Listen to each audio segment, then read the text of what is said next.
Akhirnya, yang tetap salah itu adalah kami. Sekarang ni kan tengah heboh mengenai konflik seorang artis dan menantu kepada pengarah popular. Suami sedang mabuk asmara dengan wanita lain dan ibu mentuanya cukup menyokong menantu dan tidak merestui perkahwinan kedua anaknya. Kalau betul kahwin lah, kata dia. Isu ini mengingatkan aku tentang kisah bekas kakak ipar aku 10 tahun yang lepas. Kakak ipar aku ni bukan belajar tinggi, tapi dia ni cukup rajin bekerja. Berkahwin dengan abangku 20 tahun lepas dan direstui oleh kedua belah family. Aku tak rapat dengan abang disebabkan abang aku ni agak sombong, perangai pun tak semenggah. Tapi sejak dia berkahwin, aku rapat dengan kakak ipar. Kakak ipar aku kerja sebagai operator pengeluaran sehinggalah dinaikkan pangkat kepada supervisor. Rezeki mereka melimpah ruah. Abang aku dari tak ada apa-apa boleh ada kereta, motor besar. Sehinggalah lahirnya anak saudara sulung aku cukup happy sangat tengok keluarga diorang walaupun abang aku tak pernah bercakap sepatah pun dengan aku. Kakak ipar cukup rapat dengan ibu, mereka kongsi minat yang sama. Setiap kali raya, pasti mereka berdua ambil tempahan baju. Kakak ipar dalam masa yang sama bekerja dan juga malamnya menjahit baju tempahan. Cukup rajin dan taat pada ibu. Sehinggalah dia mendapat rezeki berkursus di Kanada 3 bulan. Hidupnya berubah sekelip mata. Abang mula main cinta dengan gadis muda. Tak cukup dengan itu, mengaku bujang, kononnya bekerja sebagai peguam, sedangkan dia hanya kerani biasa je. Budak perempuan tu dapat tahu nombor ibu dan mereka berjumpa. Ibu ceritakan kisah sebenar mengenai abang aku dan budak itu pun ambil keputusan untuk meninggalkan abang. Sejak dari hari itu, abang tak baik dah dengan ibu. Dia menyalahkan ibu, kononnya ibu bercakap jahat di belakangnya. Kakak ipar dapat tahu, tapi ibu pujuk supaya bertahan demi anak-anak yang masih kecil. Lepas lahir anak yang keempat, abang aku dapat rezeki lebih dan berpindah ke Seremban. Kakak ipar aku masih bekerja sebagai manager di kilang Kulim. Sehinggalah perangai abang kantoi lagi. Kali ni dia bercinta pula dengan student universiti. Paling tragik kot bila kantoi depan anak kecilnya. Ibu terus arahkan kakak ipar untuk berhenti kerja dan ikut abang ke Seremban. Bagi aku, ibu aku ni cukup pentingkan diri. Dah berapa kali kantoi, itu pun yang kami tahu. Yang kami tak tahu, entah berapa banyak lagi perempuan yang dia ada. Tapi ibu aku tetaplah suruh kakak ipar bersabar dan berhenti kerja. Aku telefon kakak ipar dan suruh dia fikir masak-masak. Bagi aku sokong kakak ipar aku bercerai kerana tak sanggup aku nak tengok dia derita buat kali kedua. Sedangkan selama ni dia yang banyak berkorban demi keluarga. Rezeki abang aku murah pun disebabkan kakak ipar dan anak-anak.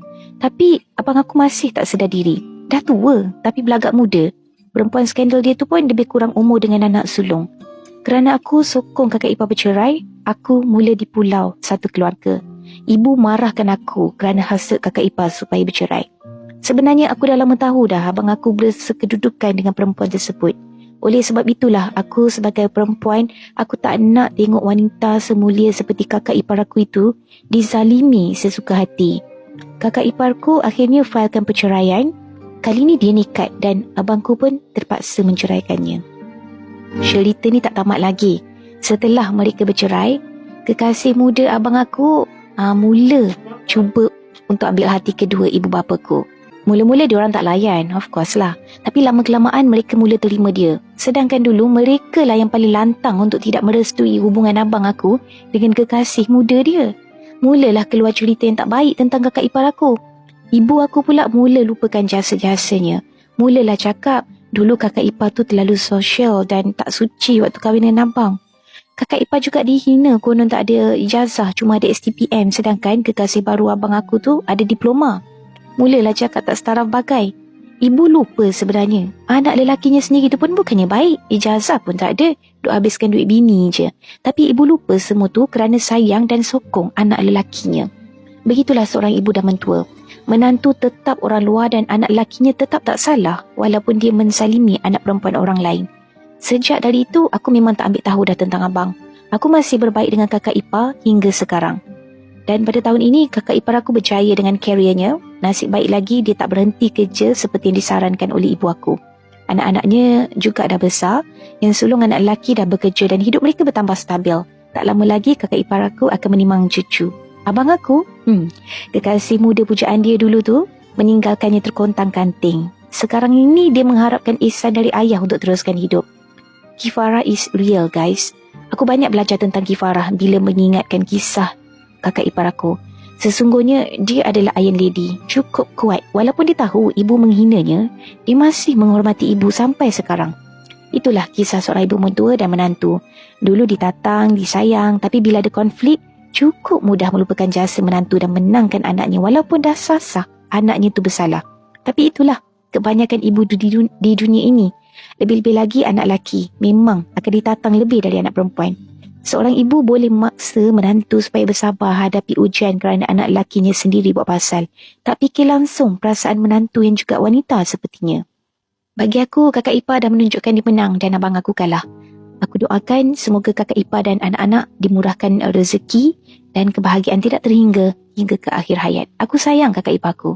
Dan untuk artis tersebut, fikirlah diri sendiri dulu sebelum kehendak orang lain. Walaupun mentua itu sayangkan awak sekarang, tapi belum tentu lagi dia akan menyokong awak sampai bila-bila. Mentua tetap mentua dan kita ni menantu tetap boleh diganti dengan mudahnya. Fikirkan mental health awak dulu dan true to your heart. Sekian cerita dari Balkis, bukan nama sebenar.